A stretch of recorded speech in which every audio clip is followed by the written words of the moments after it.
Happy Wednesday, everybody. It's Brian Tarian here from the Disability Digest, and welcome to our live event this week.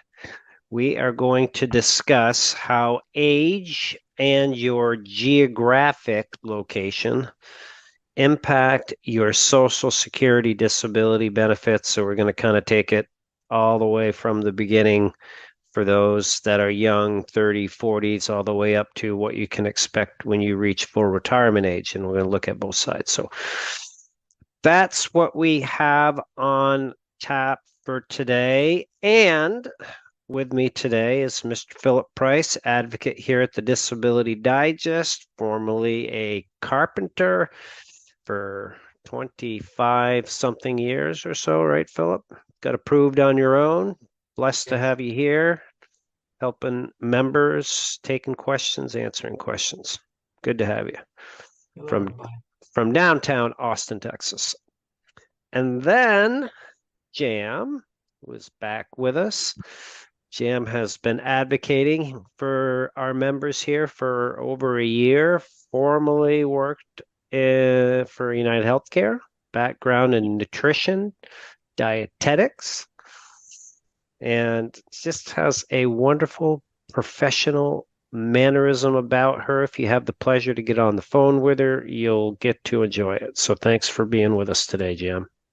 Thanks, Brian. Hi, everyone. Thank you for joining. And hi, Phil. Mm-hmm. Go Wonderful. ahead. So the format for today, I see there's questions already being put in the chat, so you're welcome to continue to do so. We're going to go through our primary agenda, address some questions that you have. Um, so we have about an hour and 10 minutes if we need it all. I had an extra cup of coffee this morning, so I am ready to go, right? Um, the first thing is, I know we're going to have a frequently asked question at the end, but there's a few things I just want to cover that were notable comments from the week. Um, and one is, and this is from our YouTube channel from Liminal Mystic. I lost my disability insurance because I did not know I was required to have ongoing treatment. Oops. The doctors only ever prescribed pills, which made everything worse. So I learned to manage, not cure, with more natural methods. Um, so this applies to everybody, whether you're going through the approval process or approved. Um, these reviews are coming like really rapidly. About 20% of disability recipients are receiving them. So for situations like this, it's your responsibility to stay in treatment. And this could have been avoided if the member that I just read this statement about had communicated to the doctor that the medications were causing side effects and that didn't chose not to have those, and this was in the notes. And so that would apply for other things like pain management. Sometimes people are sent there and it doesn't benefit them. Um, so that's another one. We had a housing tip. The wait is long, but there are vouchers called 811 vouchers through HUD that can help you speed the process up. Jim, I'm going to swipe this link for you and Philip. You can put it in the in your respective channels of chat. So this has helped people uh, get housing quicker. All right. Okay. So let's move on to the main event after I took care of those housekeeping type issues. Kind of feel like anybody remember the Johnny Carson show, or actually still the late night show now where they open with a monologue and you read off a few things. Although mine weren't funny, it was just kind of newsworthy stuff. Um, maybe not.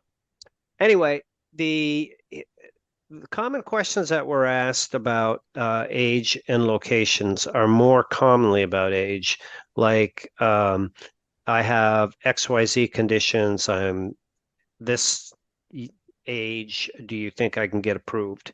Or another one is, what happens to my disability benefits when I reach age 65? Or I'm age 63 and I'm on disability and I want to get my Social Security retirement age 62 amount. Just different questions like that. So those are some of the things that we're going to cover here today to help you understand, prepare, take some of the uncertainty out of the process. Also, there is where you live actually has an influence on your ability to get benefits, and certainly once you're approved, the benefits that you could potentially receive. So we're going to cover that as well, right?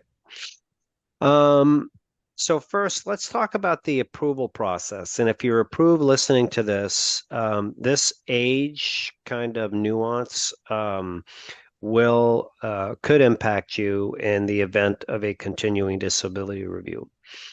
So with the Social Security disability approval process, what you are required to approve to receive your benefits is that you have conditions and they're diagnosed, they're being treated, and the limitations that you have prevent you from working.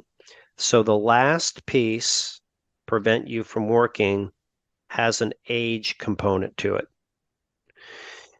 If you're under 50, then what one needs to prove is that you're not able to do any job, like a job maybe that you would never even want to do, like working on an assembly line, taking things off the belt, putting them in a box and sending them on their way, or a greeter at a box store, or somebody who sits in a parking lot attendant, a job like that.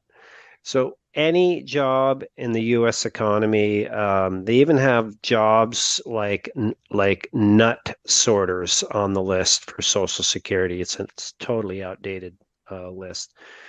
So when you think about that, that's a higher degree of difficulty. So the percentage of people that are approved under 50 is significantly less, and I've covered this in other videos, than those that are over 50. And it continues, like if you're under 40, it would be even more difficult. So the other side of this with age is that if you're over 50 and you've had a career that has been more than 15 years in one industry, doesn't have to be the same job. It just can be in the same industry. So you could have been like yesterday, I had a conversation with an individual that had been driving truck over the road, which means that you drive not just locally, but you go he was in South Carolina, would drive, all the way across the US. That's over the road. And he'd done that for 31 years. So he met that 15-year criteria. And he did it for other companies, and he ended up owning his own rigs at the end. So for this individual, the premise of his disability approval would be that he cannot drive over the road, because he has conditions that prevent him from keeping his CDL. So if you don't have your CDL, then you're not compliant. And there's certain medications that the DOT doesn't allow you to drive, and those are medications that he's then prescribed. So it's those types of things that he's knocked out. And the reason for that is Social Security looks at it and says, okay, if you've done this for that long, then those are the skills that it's not easy for you to transfer over to another profession. So if you're approved, let's say you're approved for disability in your 40s, and then you get a review in your 50s, then you could be subject to that same nuance of age and skill transferability. So that's where age comes into play for it. I think the other thing with age too, if you look at like we had somebody that was 36 that we helped get approved recently, and his check amount was like close to $2,000 a month. So if you look at, say, $25,000 a year, Social Security looks at this individual, and it's like they're going to be paying that person. I mean, the his life expectancy could easily be into the 80s. So that's a lot of money that Social Security is going to be paying out. In my opinion, that's one of the things that they really look at is, what's the sticker price for this approval versus if you're 61, you could take early retirement at 62. So it's a different argument there, right? Um, Jam, Philip, anything to add in those areas that we've covered so far? No. Philip, how old were you when you got approved? 54. 54. So your situation would be you had been in the cabinetry, carpentry business for way more than 15 years, right? Oh, yeah. And no former education, so I had no. Mm-hmm. The only transferable skills I have is the experience with being a carpenter, I guess, slinging a hammer. Yeah. Yeah. All right. So for the approval part, I'm going to pivot a bit and talk about your location, um, and how your location can influence the decision time and the approval process. And for those of you out there, I invite you to have a look at the screen here that I'm sharing with you now. And there's a few things. These are some of the recent statistics. Um, and with the Social Security process now, if you put an application in, like just this morning, somebody from South Carolina, their application has been in the system for like 3 months, and they're like, I haven't received a decision yet. Well, it's not surprising because the average decision time is 233 days. So that's on this graph up here. It's 233, and they haven't updated it since April. So I think they're kind of lying low because they don't want to. But that 233 is not like everywhere. So if you look at our great state of Vermont, we are one of the ones in green, where we have a very quick decision time as well as Alaska. But some of these others, like Florida, and Texas, have really long waits. So where you're at, if you're in a lighter color or a green color state, then you're going to have the opportunity to get a decision quicker decision, hopefully is quicker approval. So that's one situation. Can you move and apply? I guess you could, but you need a permanent residence that you can justify when you apply for disability. And so I've known one person that's actually done this. They actually applied in a state other than Texas, knowing that they were subject to the Texas wait. So that's one thing. The other thing is on the approval side, there are some differences on the state level of what the approval percentages are. But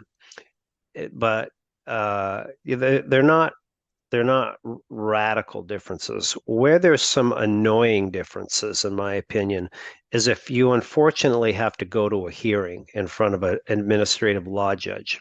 And this is where your location can have an impact. So let me just walk you through. You apply for your disability benefits and you get denied. You appeal that decision. That's called the reconsideration appeal, except for in 10 states, they don't have this. And so you're asking them to reconsider your first application, and most of those get denied. There's only 11.7% approval. So then you'd go on to a hearing. You request a hearing in front of an administrative law judge. And I don't know if you can see this because it's kind of small font, but I'm picking on Texas today, Philip. And We what need picking on. what this is this is a website called Disability Judges, and I'll put this in the chat. You can share it with everybody. So you can go in here and drill down, and you can look at the hearing office that you're going to be assigned to. And once you're assigned a judge, you can look up the judge's statistics and oftentimes get some feedback on them. And so the where the location comes into play is this. These are the Texas disability hearing offices, and they have way over here on the right, they have different aggregated approval and denial percentages. So if you look at downtown Dallas, it's 45. Dallas North is 45. Fort Worth is 38. So you'll see that, some of these go down to 39%, 30, yeah. But even more, if we can find it here, is some of the judges have significantly skewed percentages. Like there are some judges out there that have these cases approved are 45 and 46, but there are some out there that have as low as 19, 21%. So, and it's difficult to avoid a judge because if you're assigned a judge and you attempt to cancel your hearing, and they've figured this out that if you draw a bad judge, cancel a hearing, and hope for a better one next time. It's not easy to do. So that's unfortunate in my opinion because it's the same regulations that all the judges use. It's just how somebody is interpreting those that's having a radically different statistical outcome. That is annoying. So disability judges, you can check that out, right? Why do you think, or what's your opinion on why Texas and Florida take so long? Volume. It's the only thing I can think of. Volume and staffing are the two things that are causing the problem. So I don't know if You mean volume and volume? staffing. So if Social Security across the board lost like 20% of their staff, and it takes them like 3 years to get somebody proficient. So maybe it was more in Florida and Texas. I don't know. Yeah.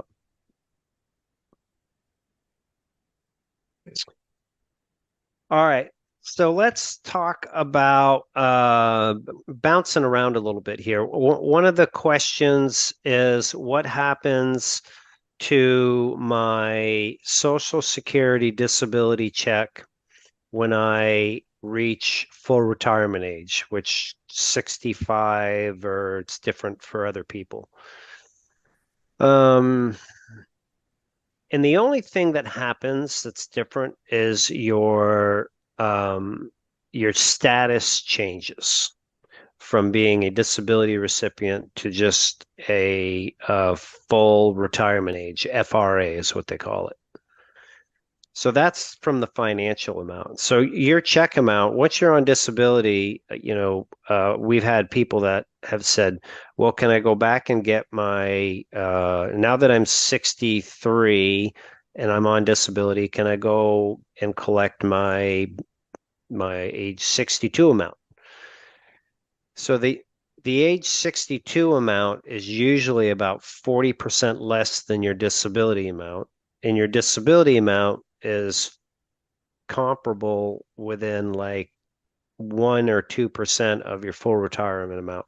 So I don't even know if you go off of disability, if you I guess you could before full retirement age and then take that, but I don't know why you would unless it's working related. So just to recap this, when you reach full retirement age, you check them out, the amount of money is going to stay the same.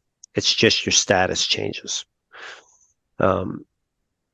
And Jam, you had a question in this zone. Did you want to address it now?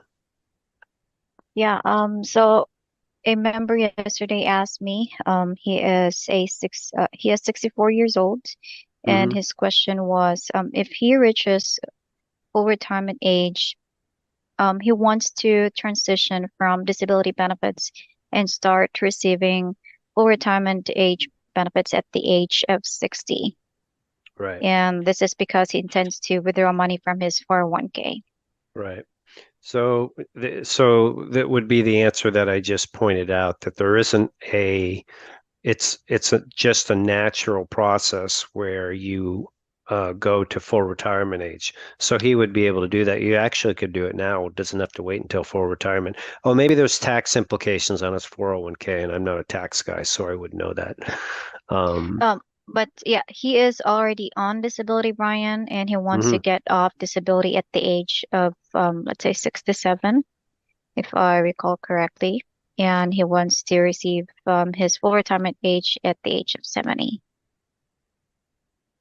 I don't know if there's anybody else out there that knows the answer to that. If you can do it, I do not believe that you can. If you take a disability check or you take your age 62 check, you do not have the ability to go and all of a sudden at age 70, your check would be higher.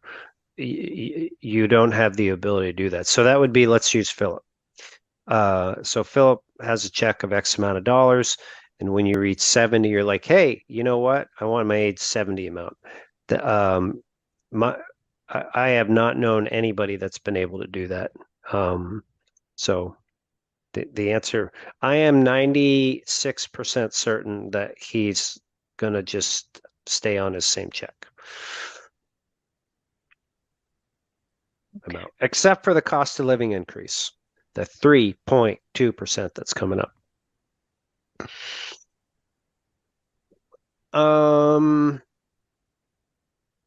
Okay, let's talk about location a bit more.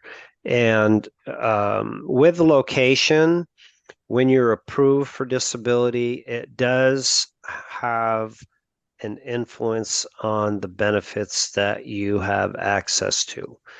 And this is primarily through the benefits that are available through one Medicare, but there are local benefits that you are eligible for. Like here in Vermont, there's different incentives for people that are Social Security disability recipients, but that are just county and state benefits. So you should look into those. Like some states, there's free fishing license, there's tax breaks, there's utility breaks, all of that. So where you live definitely would influence that. The other piece that is influenced by your location is your Medicare benefits, Medicare Part C, Medicare Advantage plans. The Medicare Advantage plans that are available, for example, here in Vermont, are really basic. They don't have a lot of extra benefits like dental, hearing, vision, shopping credits. There is some places where there's a gym membership. The flex cards I have seen one, but they're not significant. So versus if you're in another densely populated competitive market like Florida or Jim, we were working with somebody yesterday, and that was what, like $2,000 a year in flex benefits. It was a lot of money. Right. They were in Ohio, in the Toledo area. So you could have an extra access to extra $2,000 in a flex card in Toledo, Ohio, that you could use for your rent, food, electricity. But if you're in, Burlington, Vermont, there's no flex card available. So your location would definitely influence that. Okay, so just to conclude here, a few things that we've covered is going through the approval process, the different age, under 50, over 50, and then where you live geographically is going to dictate like the processing time for the decision, and the judges that you would have access to. So those are some of the things. And then we talked about when you reach full retirement age, what happens then. Check stays the same. Oh, by the way, when you reach full retirement age, you're no longer subject to the earnings limitations that you are as a disability recipient, and nor are you subject to continuing disability reviews. So as a full retirement classification, that goes away. Okay. And then of course your zip code determines your what you have access to for local benefits and Medicare benefits, right? We're going to take some questions in a minute, but this is something new that I want to just give a shout out to everybody that's listening to this. If you have a success story or a tip or something that you think would benefit others here at the Disability Digest, or if you've had an experience in using our services, maybe an amazing interaction with Philip or Jam or something has happened, we've helped you get your benefits, keep them, maximize them, and you would like to send in your experience, either a tip or an experience, and we use it, like I review it on the air or I publish it, we would send you a thank you. Now, I'm not going to tell you what the thank you would be, but it has something to do with shopping that you could use. So if you'd like to participate, it's just as simple as taking out your phone like this. Hi, this is Brian. The Disability Digest helped me do X, Y, and Z. It's made a difference for me. Thank you very much. Click, and then you would send that to the email address that invited you to this event. Now, if you're not a member here at the Disability Digest, you would not have been invited via email. Encourage you at the end. We'll put a link out there that you can join us and participate. So simple, easy to do. Just record it, forward it to the email address. We'll review it. If we use it, you get some shopping money. All right, let's take some questions. All right. I have a question from a member yesterday as well, Brian. So I spoke with a mom who has a son who applied for disability, but she doesn't think that his son filed the application correctly due to his condition and impaired cognitive abilities. And she asked me if it's possible for him to withdraw his application and reapply. And if so, how long does he have to wait, or can he have two applications at the same time? Okay. So you can have one application at this level at the same time, and there's pros and cons to doing that. If let's say that the individual, they've been working on this application for, say, 3 months, right? And this person has been not working for 5 months. So it's a total of 8 months, right? Now, with the Social Security process, the first 5 months that you're out of work, that you can prove that you're out of work because of your condition, there's an elimination period and no benefits build up. But after that, your benefits start to build up. So this person would have 3 months of back benefits. And let's say the check is $1,500, right? So that would be $4,500 in my math. So if they started a new application, the date that they started that application would have to be after the first one was stopped or they didn't take any action on it and it got denied. And what that would mean is they wouldn't have an opportunity to get that $4,500 that's already on the books.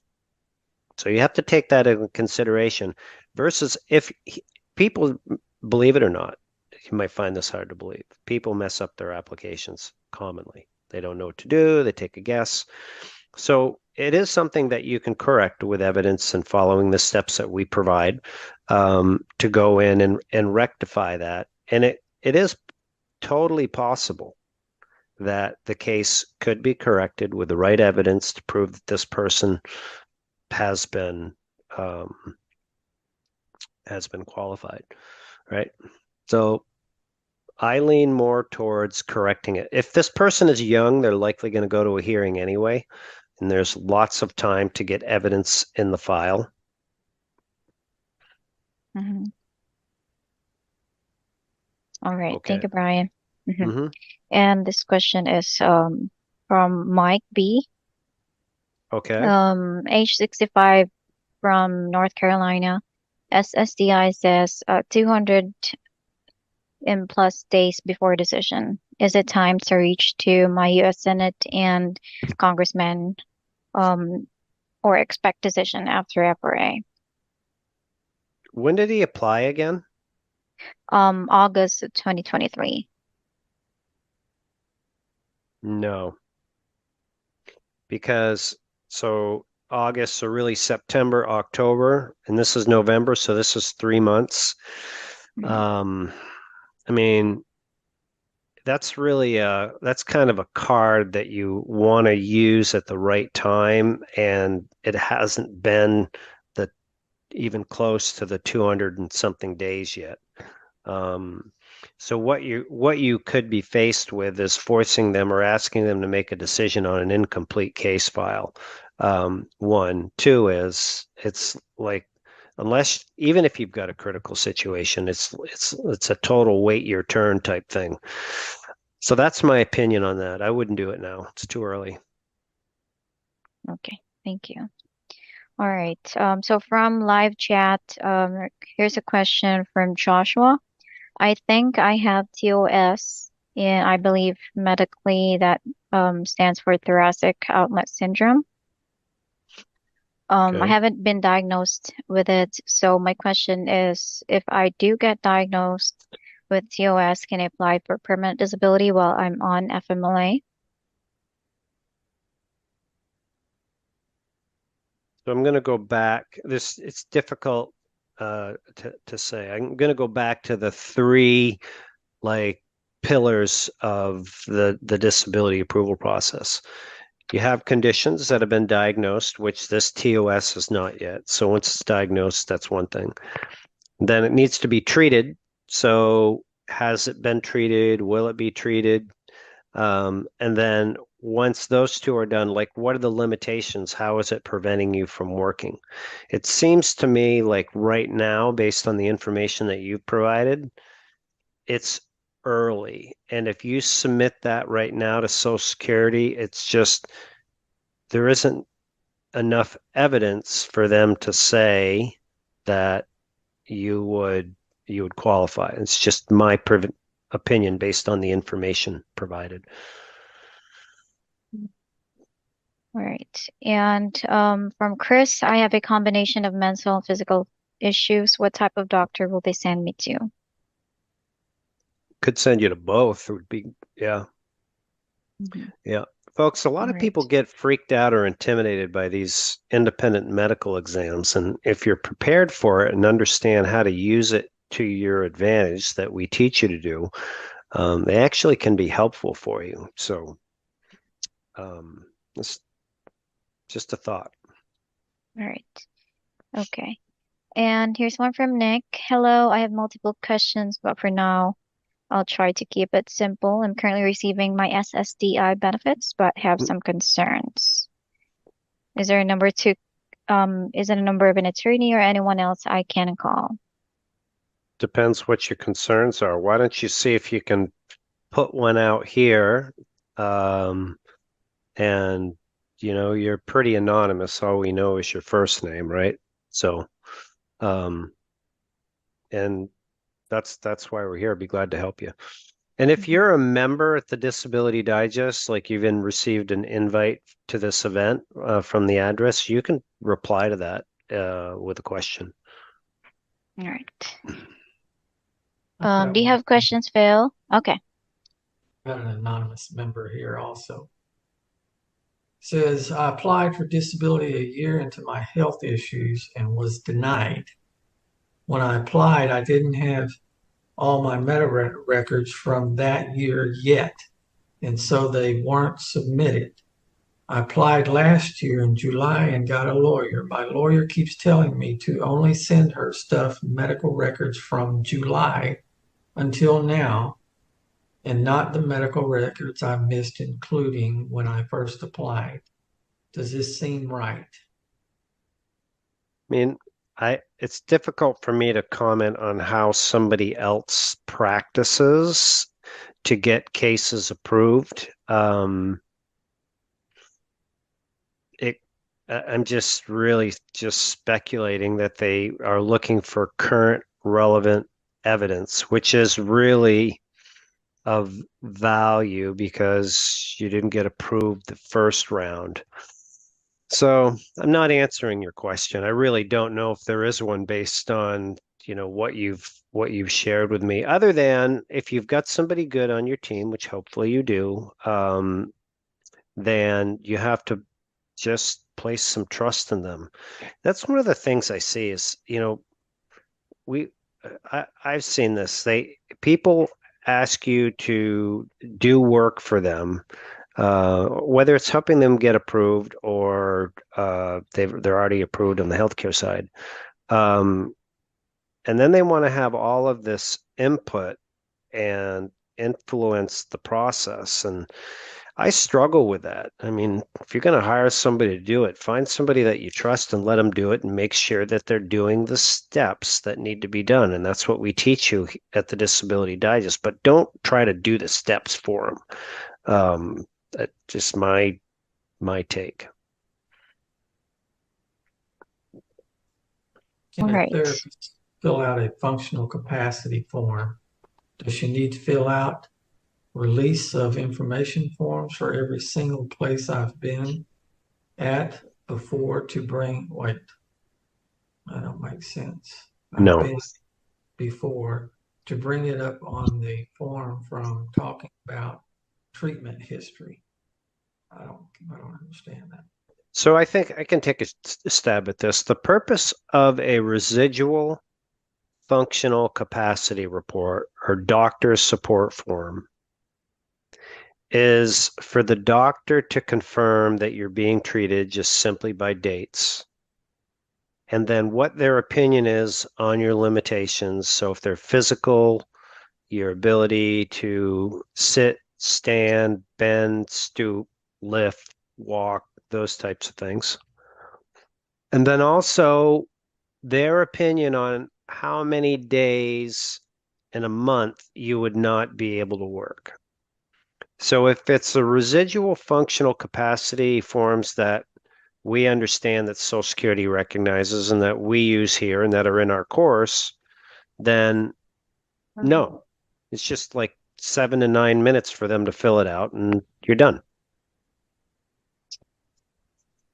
All right.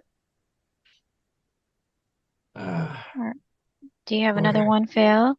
No, go ahead. Okay. From Rick Brian, I just turned 65 in September of this year and received SSDI. Can these benefits be taken from me if my health improves? Well, now you're full retirement age, so you're out of the Social Security disability, governing rules. You're not subject to a CDR. Your status will change in your check. So the answer is no. Okay. From Kay, is there any other help in Iowa for SSI, SSDI, retirement, etc.? I don't know exactly what kind of help that you're looking for, but we have collected like 7 top resources that work in every market that we know of and put them in one place. You're raising your hand, Jim? Yes, sir. So follow up on that. She stated she's disabled and at 66, and they automatically put her as retired. Okay. So that should happen. Is there a problem with it? So her health just keeps going down, and she's had 3 major heart attacks with 4 stents put in and on a Mm-hmm. lot of medications. Okay. So when you cross the full retirement age, you no longer have access to Social Security disability. Perhaps that's a way to answer it. You can apply up to age 65. Well, you could apply after age 65, but you have to prove that you are not able to work like, you know, prior to 65. All right. Here's one from AAP Services. I am 44, born with severe fetal alcohol syndrome. Mm-hmm. I have all FAS secondary disability limitations diagnosed, both mental and physical, awaiting hearing results. It's been 4+ years. Can I get past stimulus? What's been 4+ years? Waiting for a decision? Yep. All right. And what's past stimulus? I wonder if it's past back benefits. I think so. Because I don't know, like a stimulus what comes to mind for a stimulus is like a stimulus check. I don't know any of that going around anymore. But if you're referring to back benefits, you are entitled to back benefits once you get approved, going back to the onset date of your disability.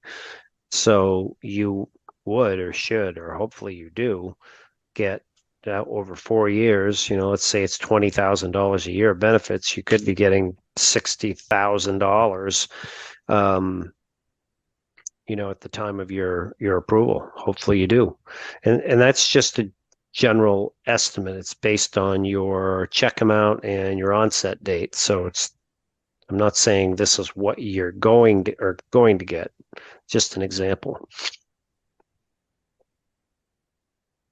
Great questions from everybody out there. I see 438 on 438 on YouTube. Thanks for joining. Great to have you here today.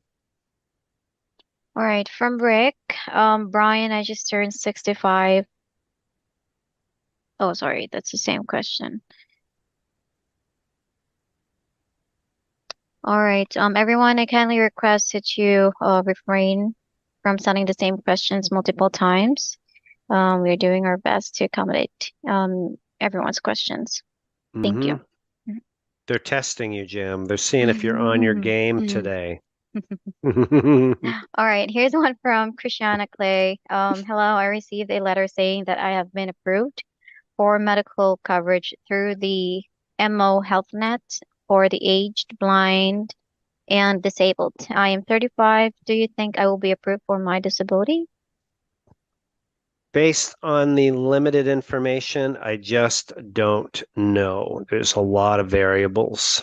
But here at the Disability Digest, we invite you, if you're not a member, join us. And there's no charge for your membership.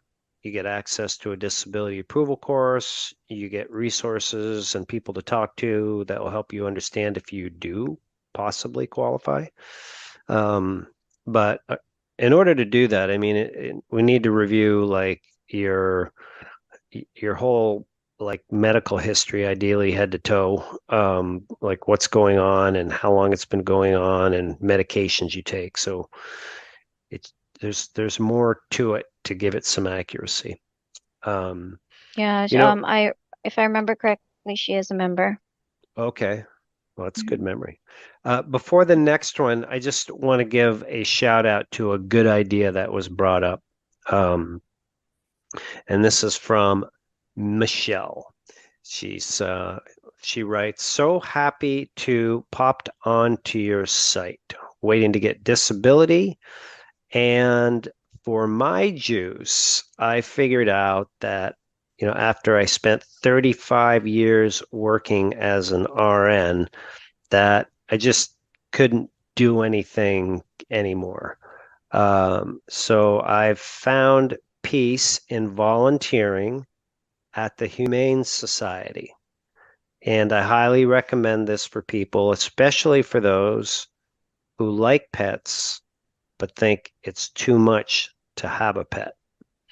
So, and you can foster from the Humane Society. So I thought that was a great idea. Thanks for sharing that. All right. So a lot of our viewers, based on our live chat, Brian, are on reconsideration or either hearing. Mm-hmm. Mhm. Mm-hmm. All right. Hopefully the end is near for you folks. Reconsideration, not so much. The approval percentage is 11.7%.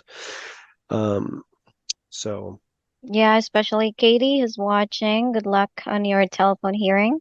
yes, Katie. Good luck, Katie.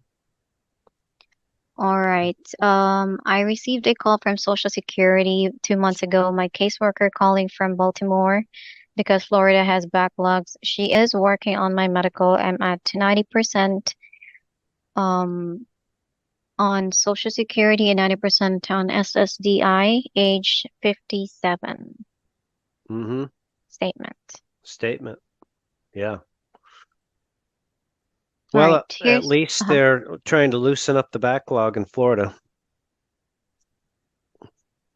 all right. Here's one from Perry. Do you think having Bachelor of Science degree hurts my chances of getting approved? I was in management in the same industry for almost 40 years. So yeah, that's a really good question because there's like if you're in the same profession for 40 years, if you have a bachelor's or a master's, um, certainly the higher educated you are, the more Social Security thinks, okay, well, you can learn and gather and collect skills. So there is that component to it. But as I mentioned earlier, you've had a long, I expect, successful career in management. So then it really could eliminate the educational piece if you're not able to do your type of work because you wouldn't be able to learn another skill, right? As part of that ruling and criteria. These are called the grid rules, um, folks, for Social Security. Mhm. All right. Follow up from AAP services question earlier, Brian. He was Mm-hmm. asking about 4 years back pay, about the Yep. stimulus. Hmm. I don't know about getting a stimulus back pay. I know about getting Social Security disability benefits back pay, but stimulus I'm not familiar with. Yeah. All right. From Karma, is it okay to ask for copies periodically to review so you can be sure that you have good documents for your case? If, Um, mhm. do you think this is copies of medical records, Jim? Yeah, I think. I think this is definitely something you should be doing. There was you can search, well, actually, his name's not on it. Was recently a veteran that we helped get approved. And he shared his story here, and it's on our YouTube channel. And he talks about the consistent inconsistency of documenting his particular condition. He's in California where there's Kaiser Medical, which is not the first time I've heard of this. So you should definitely do it. I've known people that have had in their charts medications that they weren't prescribed. They've had conditions that were not marked properly, like a condition, if it's marked, would be either mild, moderate, or severe. So they haven't been marked. So this is really important to understand um, what is in your documentation and clean it up with your treatment team, doctoring team. All right. Follow up from Katie. May I just cash out my 401k? They took 20% out for taxes and possibly 10% when I file, but I had zero income this year, so I may get that back. Boy, that's a tax question. It's just not in my wheelhouse. Sorry. Yeah. All right, from Allie, I'm 51, applying for SSDI with lots of medical documentation, worked in same industry over 20 years as a Mm-hmm. health professional. Will Social Mm-hmm. Security try to have me do either jobs? How often are reviews after approval? What was the either jobs part? Will I'm not help will help me do what jobs? other jobs, sorry, other jobs. That was a typo. In your situation, if your case is done right, then it's proving that you cannot do your work because you're over 50. You've had more than 15 years in a career. So that is the premise. Now, you might on your initial application, not saying they're going to get it right, you could receive a very traditional denial that says, we understand that you have conditions, and they provide some limitations for you, but we do believe that you can work. They that typically does happen for denials. I'm not saying that it won't happen, but what needs to be proved, and you need to bang them over the head and help them understand, is the that you can't do your work. So the continuing disability review piece, yes, if you're in your 50s, you are like a prime target and younger. And the closer you get to full retirement age, like 62, 3, 4, they're definitely not going to pursue you as much then. They're looking for a return on their investment, um, to find people that, you know, they can take off of benefits. Um, yeah. All right. But it isn't that sad. I mean, people pay for them to be eligible. Yeah. I mean, there's unfortunately some sad states here. Actually, I don't know if anybody watched the Anderson Cooper um, 60 Minutes piece on overpayments on Sunday, about Social Security is sending out about 1 million overpayment notifications a year. Now, this is not just for disability recipients. This is a blend of disability recipients and those that are on regular retirement Social Security. So there's like 68 million, but about 1 million of these a year, and they're really difficult because um, they're often not accurate and they're difficult to fight, and it's challenging for people to get legal representation. So Anderson Cooper did a really good job. Later this week or earlier next week, there will be a media piece that will go through some of the points that Anderson pointed out.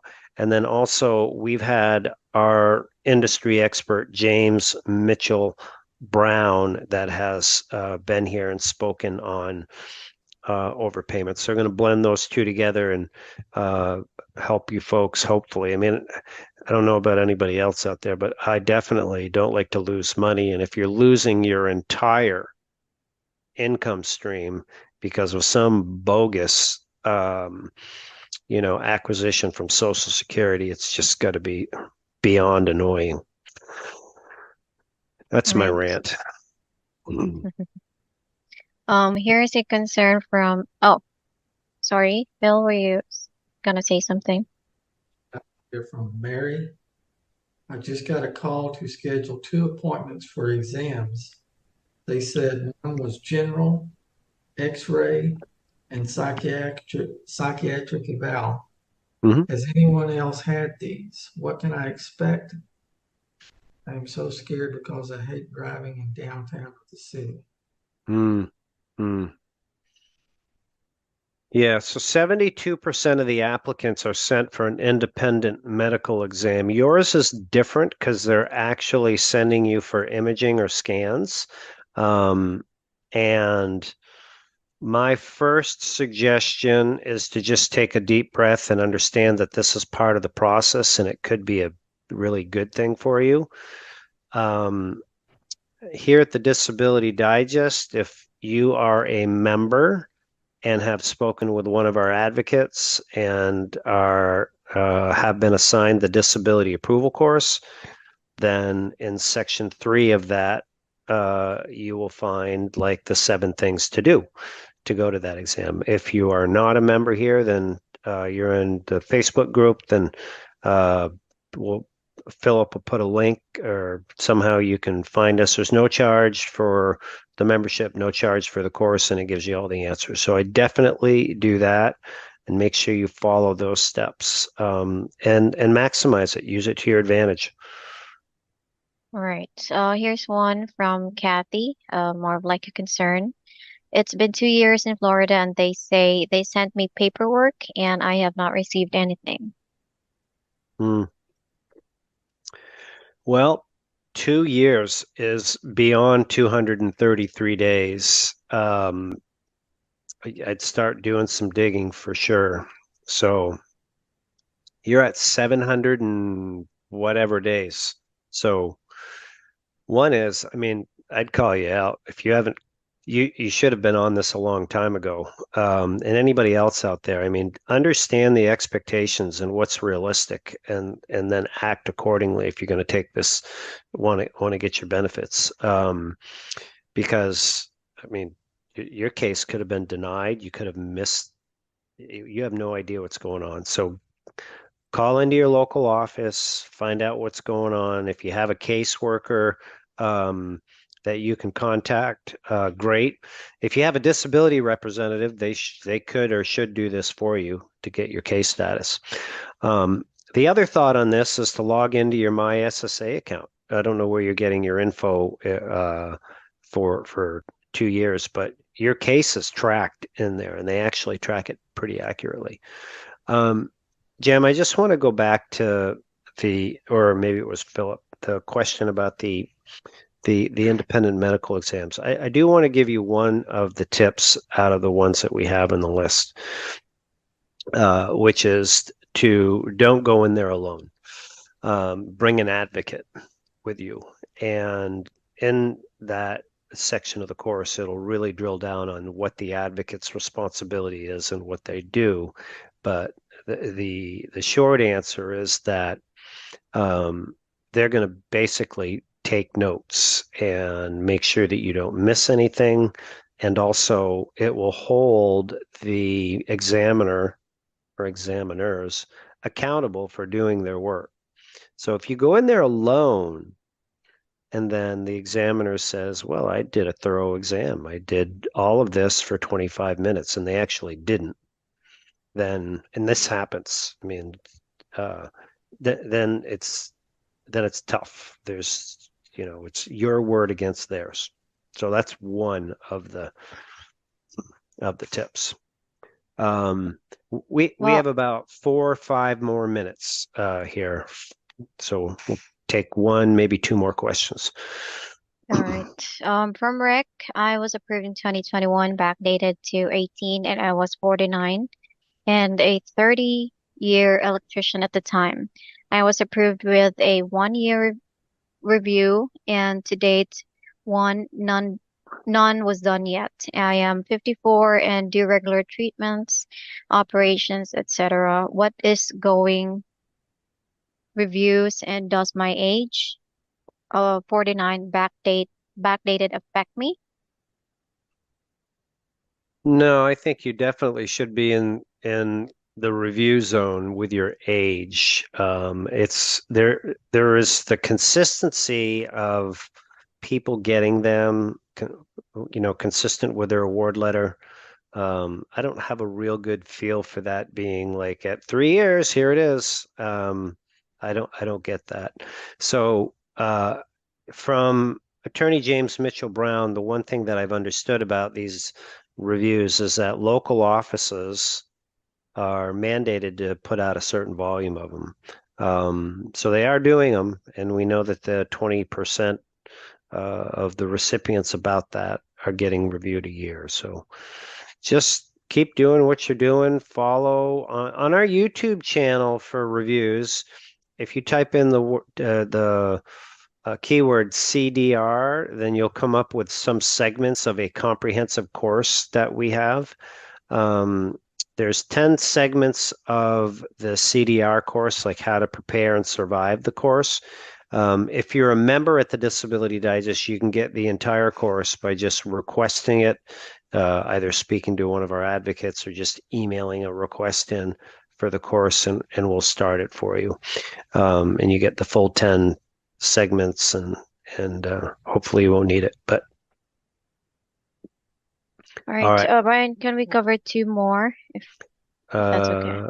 let's give it a whirl. We'll see if we can sneak them in. I'll talk fast. Okay. What if you had your hearing and hear something in 1 month? Is that good or bad? Well, if it's an approval, I'd say it's good. Like, what did they hear? Do we Mhm. know? No.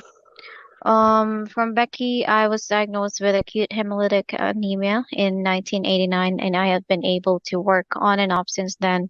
I have other autoimmune issues. Do you need to, do I need to find my records from 1989 and submit them to Social Security?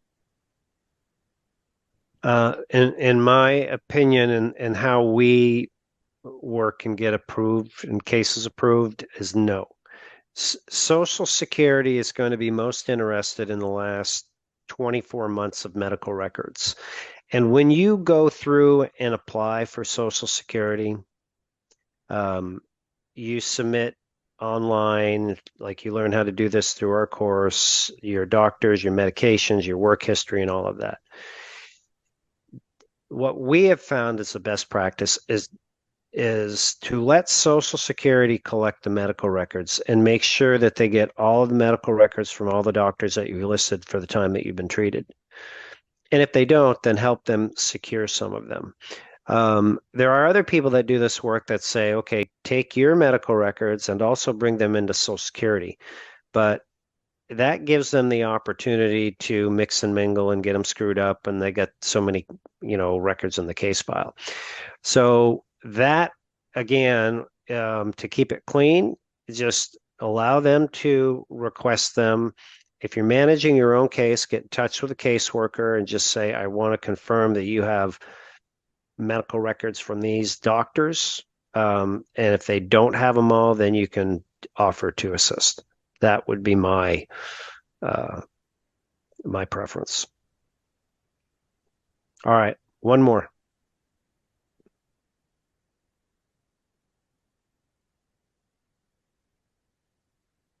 Or All not. right. Okay. I am at the final review, checking to see if I still meet non-medical requirements. Is it possible? Is it a possible approval? Yeah. If you have met the medical, that's the most difficult part. The non-medical, they're looking mostly at if you've worked enough to earn a disability check. So I would consider that good news. And I see a lot of these more than usual, like you passed the medical. Now we're going to check on the non-medical, which I don't understand why they wouldn't do that first, because if you don't pass the non-medical, you can figure that out pretty quickly. So anyway, folks, listen, we're going to wrap up for today. This has been a great group, and I'm personally delighted that we didn't have any technology issues this week. And so thank you to the 532 of you out there on YouTube and those of you that are on Facebook and other places around the world. I am just grateful that you have chosen to spend some time with us. I hope you find some value in this. I'd like to thank my teammates here, Mr. Philip Price. Thank you, buddy. Good to have you. Jam, as always, wonderful job. Thank you, Brian. And a shout out to Sleeping Cassie over there. Yeah, so listen, stay tuned for next week. I may have a conflict with the scheduling, so we may have to adjust and next week. But there'll be an email. It'll be published on YouTube. Just stay in touch. But most Wednesdays, we are here to educate and help you understand how you can get, keep, and maximize your disability benefits. So listen, if you know